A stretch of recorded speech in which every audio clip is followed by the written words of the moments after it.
Hey, guys. My name is Paula Sun, but you can call me the Change Navigator. I mean, that's why you clicked on the podcast because of the name, right?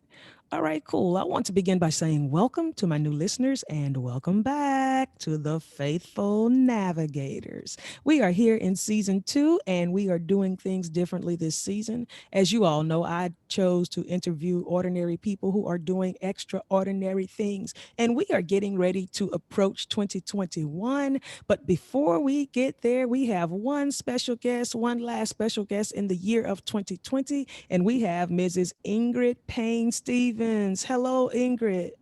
Hi, Paula. Hi. Thank you for having me. You're welcome. Guys, I want to read a little bit about her bio. Ingrid is an accomplished wife of a retired Marine. She's the mother of 3 daughters, a business consultant, and a business owner. Traveling for most of her life has taught her to adapt to her circumstances by engaging and learning in areas of her expertise. Ingrid's educational background includes a BA in healthcare administration. She is a licensed technician and a licensed master stylist. Ingrid is self reliant in knowing and understanding what works for her. This has taught her to focus on her beliefs and not allow the pressures of the world to dictate her decisions. Ingrid is the owner of LaBella Exclusives and uses her platform to enhance, promote, and consult with anyone that has a true passion for owning their own business. Ladies and gentlemen, this is Mrs. Ingrid Payne-Stevens. Ingrid, thank you so much for joining the podcast on today. And I know I read a little bit about your bio. I didn't want to give them all of the secrets. I didn't want to give them all of the information. But can you go ahead and tell the navigators a little bit more about yourself? Yes, I'm here currently in Houston, Texas, after traveling the world for about 20 plus years. I've decided to finally go ahead and put my business into gear. I'm still working outside of the business in the corporate world for some time right now. But eventually, we're going to go ahead and just get things pushing and moving along a little more. You've gave a great introduction as far as my family goes. So yes, I have a big family. We're here together, ready to push through. Awesome, awesome. Now, we talked a little bit about LaBella Exclusives, but let me just pause and say what caught my attention today. The lipstick caught my attention, like for real. Like looking at you on camera, the lipstick is amazing. And I know you are going to get to that. You're going to tell us more about that, but I just wanted to put that out there that the lipstick is Thank, amazing. thank you, thank you. All That right, is so actually one of our. I'm sorry. no, go That is ahead. actually one of our. That is one of our pieces from our line, LaBella Exclusives, our cosmetic portion.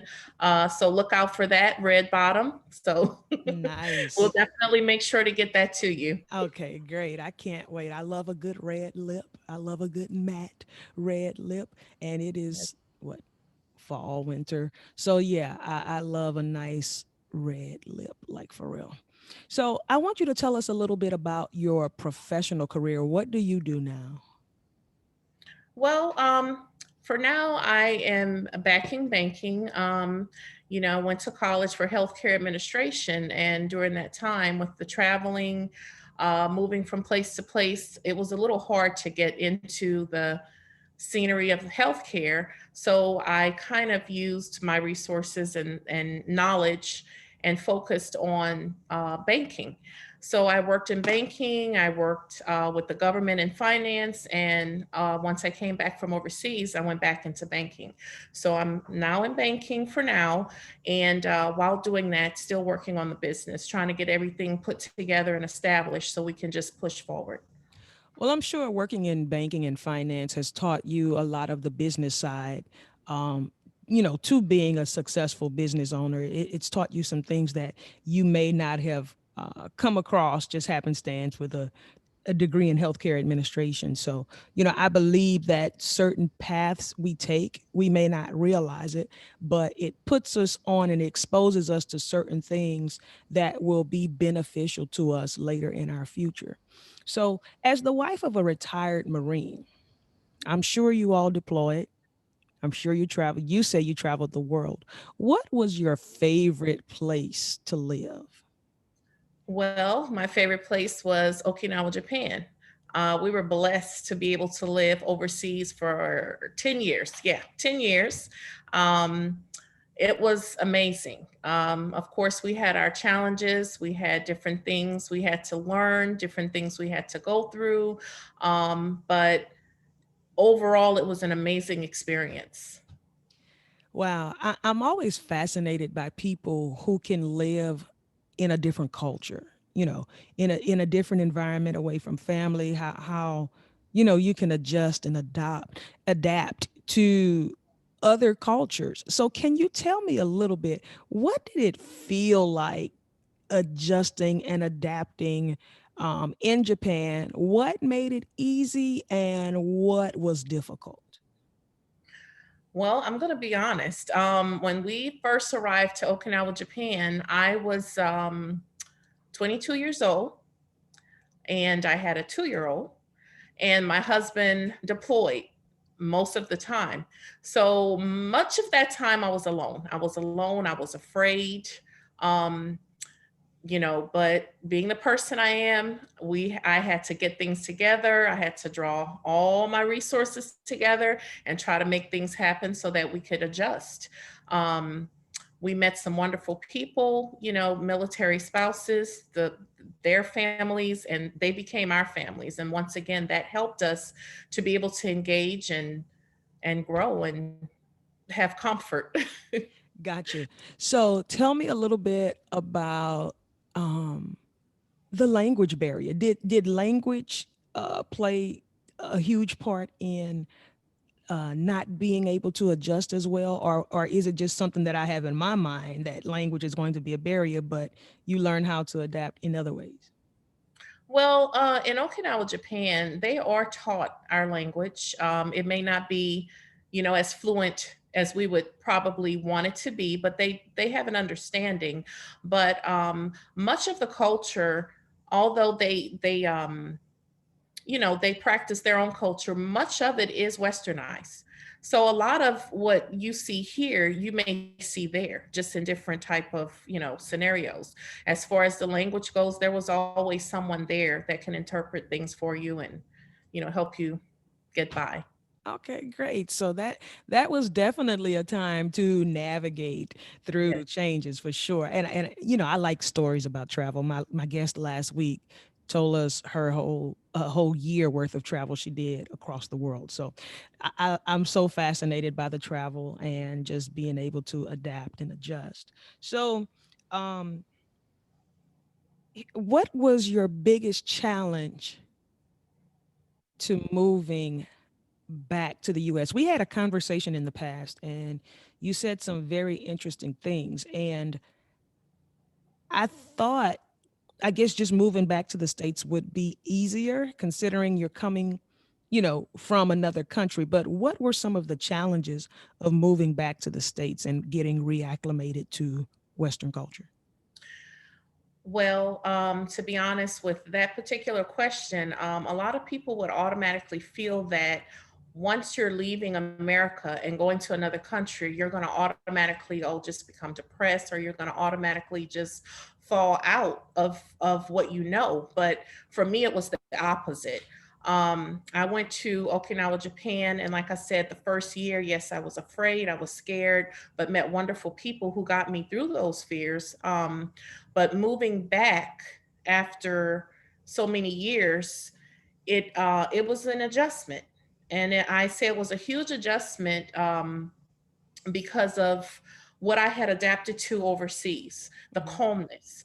Things just seem to be more calm overseas. It's the rivalry, the many things that we face, many things that we go through here, and it's not to say that it doesn't happen there, but it's just to say, it's just not as dominant as it is here. Hmm. So when we returned back to the States, I developed anxiety. Hmm. I developed an anxiety to people. I developed an anxiety to driving. Um, and over the years, I've actually worked on it because we've Hmm. been back for about 7 years now. Hmm. So I've actually worked on it and gotten better at, my surroundings and the different areas. Hmm. But it has definitely been a change. Wow, that is mind blowing, and thank you for sharing that with the listeners. So you would think that going to another country, you would experience the anxiety and the depression, but it's coming back to the States. It's the hustle and bustle, it's the grind, it's the fast pace that kind of made it harder to adapt to and to adjust, especially coming from a calm place. Am I hearing you correctly? Yes, you are. So, Yes, you are. how did you work through that? What were some steps that you took, or what did you find worked for you to help you get past that anxiety? Well, for me, to be honest, it was family. I got married at a very young age. I was 18 years old when I left home. So of course I had to learn. I had to learn a lot of things on my own. Of course we come home, we visit, but it still wasn't the same as if you were home all the time with your family. But once I came back to the States, being with my parents, my sister, my brother, it just, we were able to bond. We were able to catch up. We were able to embrace. And when I had these moments, and as well as my husband, they were able to help me and guide me through each situation. Um, you know, like I said, we just moved to Texas a year ago, and that was just like abrupt because we were in North Carolina, and I was once again going through my challenges. And my husband said, "Okay, we're going to just have to try to fix this." So, we packed up one day and here we are. Hmm. And it was to bring us closer to family so that we could just try to, bond and work on it. Gotcha. That's good to hear. There's nothing like a good, strong support system to help you get through some challenging times in your life. Again, guys, we are talking to Ingrid Payne-Stevens. She is the owner, the CEO of LaBella Exclusives. And so we are going to talk a little bit about LaBella Exclusives. I got kind of caught up on the travel and the adjustments, but we really want to talk about LaBella Exclusives. So tell me, where did the name come from? What is the meaning, and why did you start creating these products? Okay, well, I've always been interested in business. I've always had a fascination. It's part of our family. We've always had we have a long line of family members who own businesses, so it's just something that's embedded in us. I started doing hair at a very young age, and it just kind of grew with me.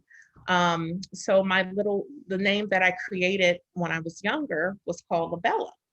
LaBella means beauty. So I just kept that name, and then over time, exclusives was introduced into the picture, meaning one. LaBella Exclusives, your own exclusive beauty. Mhm. So we just went along with that name and just kept pushing, forward. As far as the challenges, I had challenges when I lived overseas with products. It was a little hard to get, a hold to the products that we were used to, the products that we needed, as far as natural products that served its purpose. So during that time, I just started creating and developing things that I felt was good for myself and my daughters at the time. And it's been 20 plus years, but I think we finally have our solution figured out. Okay.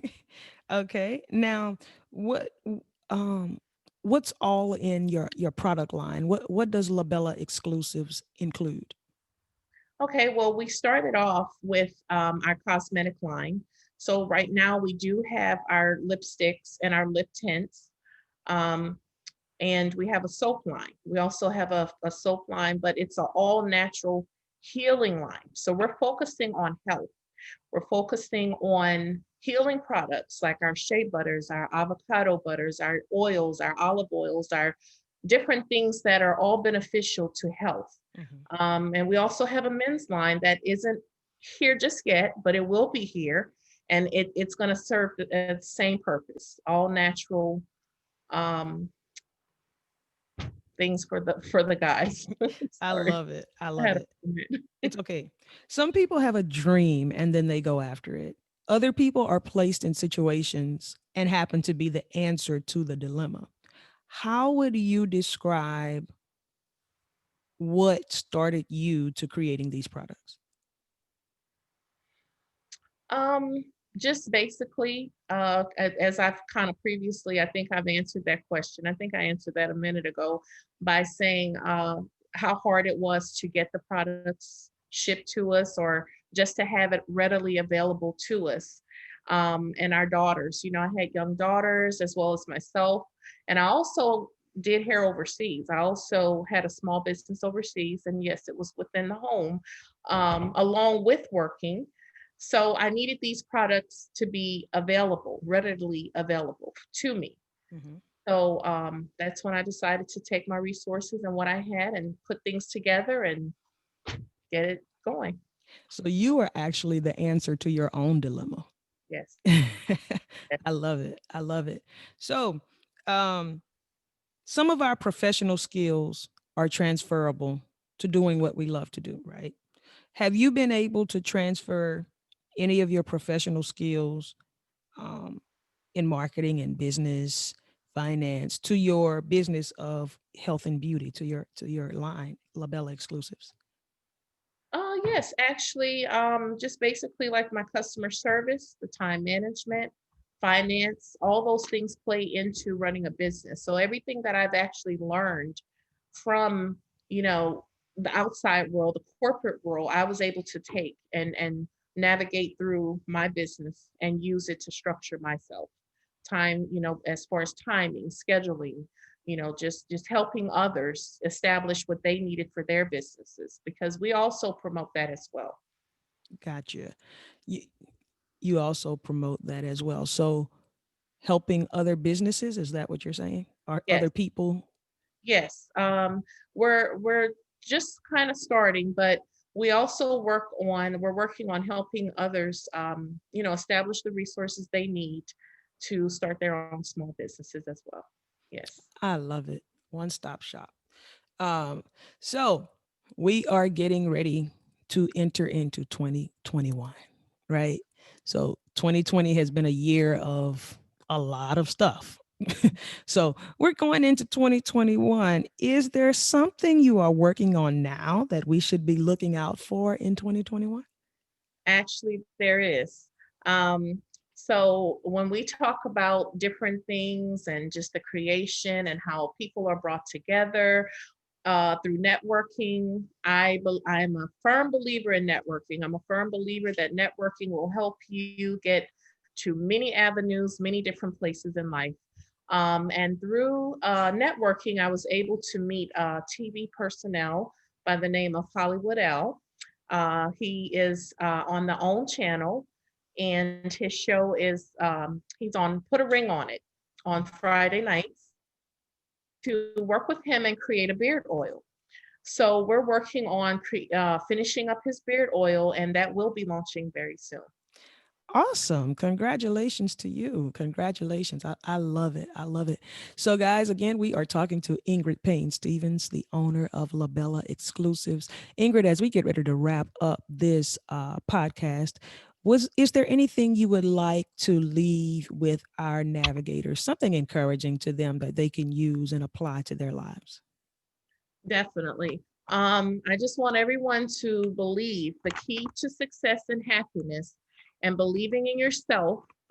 I want you to take control and execute your desires to building a solid foundation that works for you. I love it. Take control and execute. I just love that word execute because we can have dreams, right? We can want to do things, but sometimes we get lost in the execution or we get afraid of the execution. We don't exactly know what to do, but take control and execute. I love it. I love it so much. Thank you so much, Ingrid, for taking out time of your schedule during these holidays. Thank you for sharing your story with us. Can you let the navigators know how they can find you or connect with you on social media? Definitely. You can reach us on Facebook and Instagram at labellaexclusives.com, or you can visit our website at www.labellaexclusives.com, or you can send us a message at support@labellaexclusive.com. All right, you guys heard it first. You heard it first here. There's big things coming in 2021 with LaBella Exclusives. So thank you again, Ingrid, for sharing your time with us. And my message to the navigators, keep going and execute. Until next time, guys, we'll talk to you soon. Bye bye. Thank you.